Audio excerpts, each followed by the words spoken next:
Have you ever turned in for a corner only to have the car drift out wide and go off the road? Welcome to understeer, something you'll soon know how to prevent. Hey everyone, hope you're all doing well today. My name is PJ and today I'll show you how to prevent understeer in F1 2020. We'll be going over what causes understeer, how you can detect it, and what you can do to prevent it from happening. If you learned something today and want to get better at racing games, I have several guides available. You can subscribe to check them out, but for now, let's get started.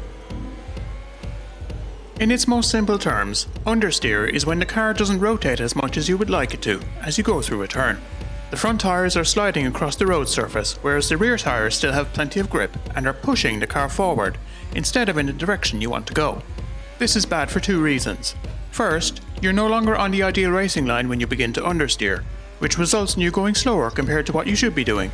Second, in severe cases, it's possible to understeer off the track entirely, or worse, into a wall.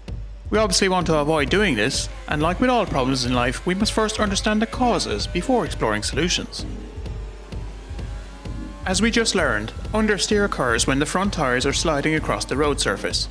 When they do this, they can no longer grip the road and send you in the direction you want to go. Each tyre on the car is capable of providing a certain amount of grip.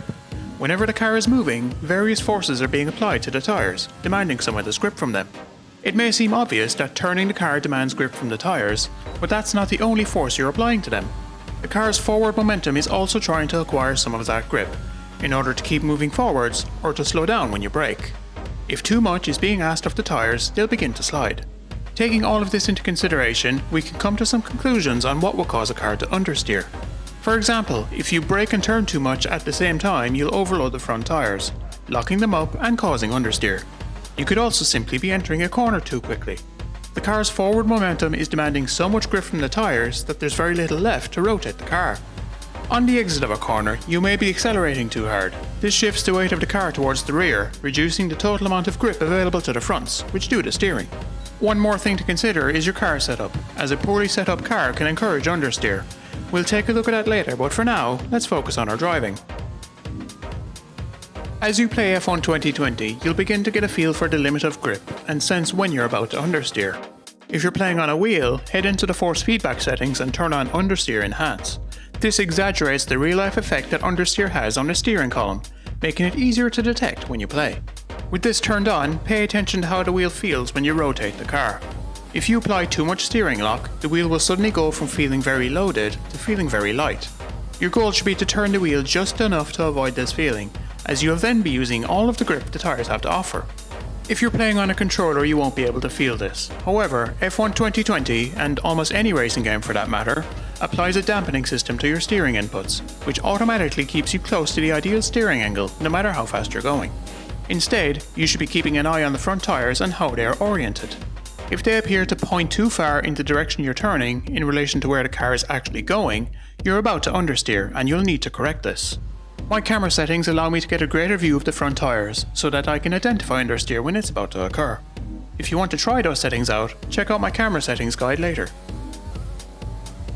So far, we've learned what understeer is, what causes it, and how it feels when it happens. But ideally, we don't want it to happen in the first place, so let's look at what we can do to prevent it. As you approach a corner, you should try to enter it as smoothly as possible. Brake like you normally would, then gently ease off the brakes as you turn. If you don't brake hard enough or early enough for a corner, you'll enter at too high a speed and understeer off the road. If you brake too hard while turning, or turn too much while braking, you'll lock a wheel and start to understeer. Aim for a gradual transition from braking to turning. If you want to learn more, this technique is called trail braking, and I go over it in more detail in my ABS guide. Subscribe if you want to check it out later. By the time you reach the apex of a turn, you've likely come off the brakes entirely and are starting to get back on the throttle again.